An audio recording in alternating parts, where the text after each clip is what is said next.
Welcome back to Spilling the Tech, Episode 8. My name is Connor Robb, and joined with me today is... Jordan. And today we're going to be talking about renewable energy and also how we kind of need to move away from fossil fuels, but at the same time have a backup plan just in case if things just don't work out the way they should. Yeah, we definitely rely too heavily on fossil fuels today. We're not going to have them forever, obviously, so Exactly. we need to work to find something better, and I think a good example of that is the power outages.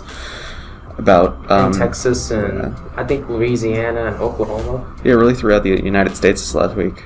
We've kind of seen them everywhere. Because the reason why we were having those kind of outages in states up north is because in those areas the demand just drastically increased, and they didn't want the whole power system to actually shut down and have everybody out of power because they don't want a blackout to actually occur.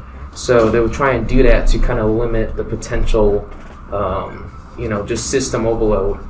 And I feel like with this past week, people kind of raised the question, like, if renewable energy sources such as like wind turbines and all the sources of renewable energy that's in place, and especially like in Texas and stuff, if they should maybe not focus on it too much. Because what ended up happening was a lot of them actually froze up and couldn't actually generate any energy. So they were kind of having some issues with the system and forcing states like in Nebraska, Iowa, and all the states up north to kind of limit their consumption. I think we're definitely in like the early days of it, like the early stages, and I think that's like what really held us back, especially this last week. Is that there was so much there's so much new technology, and we're just testing that out right now, right? We don't know the full capability of that technology. So by testing this new stuff, we're seeing the limits of it. We're seeing how far it can go. We're seeing what we can do to make it better. But we do ultimately need to shift away from fossil fuel. Yeah, definitely. I think we have been. Mm-hmm. Is what this shows us, obviously, is that they didn't have enough power from fossil fuels because they were using other stuff. And plus, too, the event was kind of unprecedented. It's not something that actually happens in Texas at all. Yeah, it's not something you see normally. Yeah. It's interesting, though, because, a lot of people were arguing that this is why we shouldn't have renewable energy. No, I wouldn't say. It's like saying we shouldn't have cars in the early 1800s. Like, just because they're new and people don't understand them. It doesn't mean we should just completely avoid them. Which, it's interesting, but, And there's also very possibly other sources of energy that we haven't discovered yet. So by looking into other sources of renewable energy, we can open up pathways to discover more about energy. Because, I think Texas generates most of the power in the U.S. I don't know. I know they generate a lot of power. That makes sense. They're very highly populated. Yep, that's true. And I think they have their own power grid system. Yeah. So that kind of also complicated things more. In my opinion, I feel like Texas has a lot of problems. Yeah, it could also be that. Yeah. But it was happening other places, so I do think it's like our whole country's issue. Exactly. What I did find interesting, though, is the fact that they were cutting power especially up north where it was extremely cold. Because I guess we're kind of used to it more, but at the same time, we're kind of more in the danger zone when it comes to those kind of outages occurring, because when it's like negative 20 degrees, we need power, Yeah, it's also dangerous when it's like negative 40 to have people just without power in their house, like an entire state, especially Texas, without power in their house. Like, that would be awful. Most of the outages didn't last too long. Me personally, I didn't have any outages when they were doing the rolling power outages, but some people lost power for like an hour or two. For the most part. We lost power at my house, but I wasn't home. Interesting. Midwest is the coldest place in the entire world right now. Yep, it is. So, that really shows you what a non-occurrence it kind of is. It is true. This is not something that just happens every year. No. I know yearly we usually have that Arctic cold front that comes down from Canada. Yeah, we'll have cold storms, but not like negative 40s. No, especially not in Texas and the Midwest area. It's kind of funny because I feel like a lot of people move down south to avoid that kind of stuff, but you cannot hide from, very cold temperatures apparently. But it was definitely a test, a test of how good our power is, how good our energy is. and it didn't hold up. So I think now we need to improve it. Exactly. I think that would make sense. If it doesn't work, we need to improve it somehow. Yep. Can you think of any good ways that you would improve it? Well, that you think would improve it? I know with like the new administration that came in, they're really heavily focused on changing or shifting to renewable energy, but we definitely shouldn't just avoid, like we shouldn't just quickly move, like it has to be gradual. So I feel like and with what did occur this past week and still affecting people, we really should focus on how to make those systems more reliable.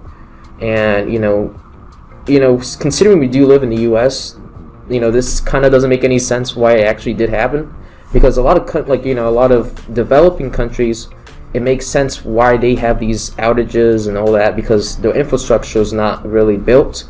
But the US has built these systems and they've been in place for so long that I feel like people kind of neglected or kind of overlooked these challenges that may occur. I just think the country's so big. Like most third world countries are smaller.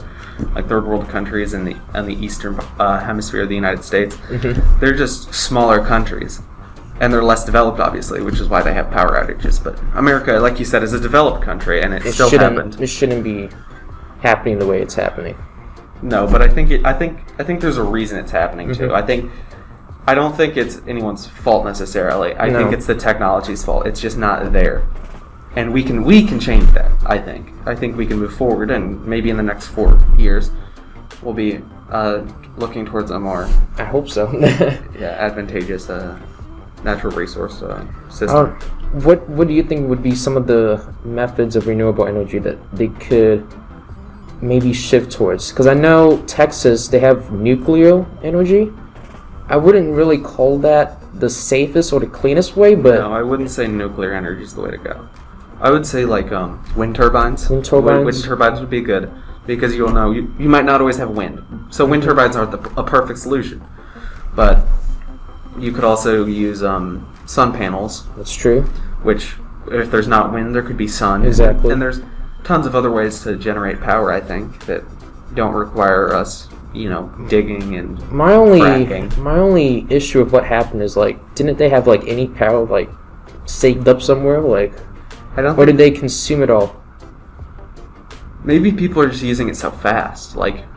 Because in Texas, obviously, it got really cold. Everyone in the entire state's using their AC now. They didn't plan for everyone. And then also, with Texas, even their homes and the way they kind of build them, they're not really supposed to, keep heat in.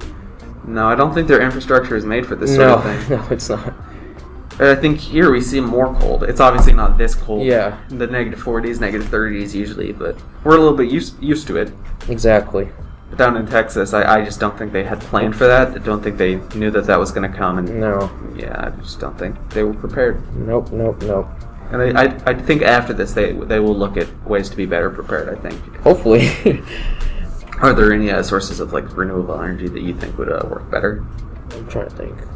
Other than the wind. Hydroelectric, but I don't know if Texas really... I mean, they do live on the Gulf of Mexico. I think we just need to figure out how, water... We can use water as a renewable source of energy.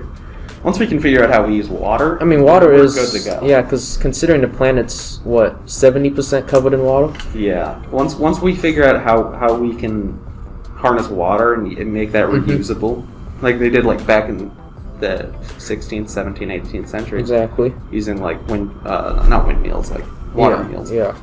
Generate power. I think if we could do that on a wider scale, on a very massive scale. Yeah, massive scale, a modern scale. So that can generate a lot of power. Yeah. I mean, considering that Texas does live on the Gulf of Mexico, I feel like that would be possible. I just don't know how they would implement that. But I mean, it's definitely a pathway that I guess would be an interesting way to go about it. Because obviously you cannot just rely on one source of energy.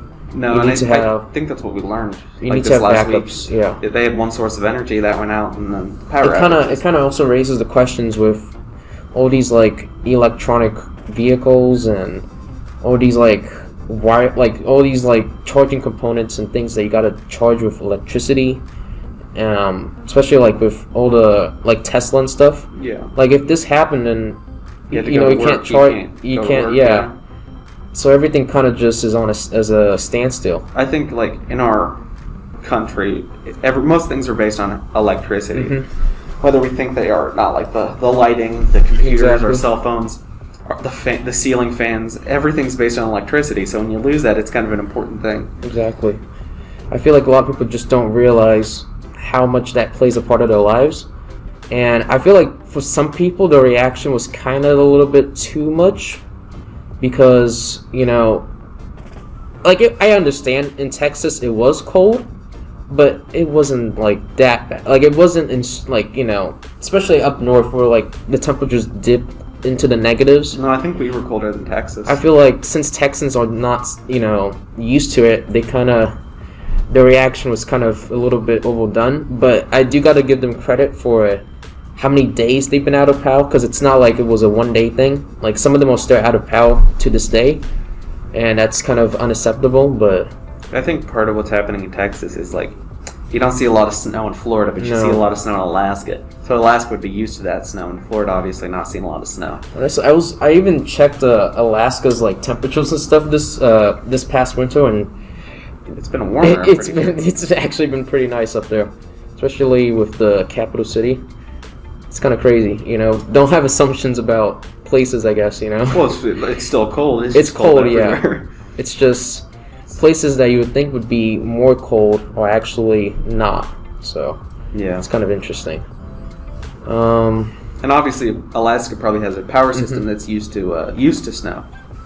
Yep. The same way Florida probably has a power system that's used to heat. Exactly. And I think Texas had a power system that was used to the warmth. Mm-hmm. They got this sudden cold flash come in, and they just couldn't handle it. Nope. That Arctic blast from the north was one I haven't seen be like, even like with Omaha, I think the temperature was like the coldest we've had in 3 decades or something like that. Yeah, it was like what was our lowest? I think negative like 30 on that day we had off. Negative 39. 39. Like the wind chill. With wind chill. I think the temperature was like negative 25 or negative 20, yeah, something around there. That's a crazy temperature, and it's like that same temperature in Texas. Thank you for listening to Spilling the Tech, Episode 8. I've been Connor Robb. I'm Jordan Baccarat, and thank you guys for tuning in.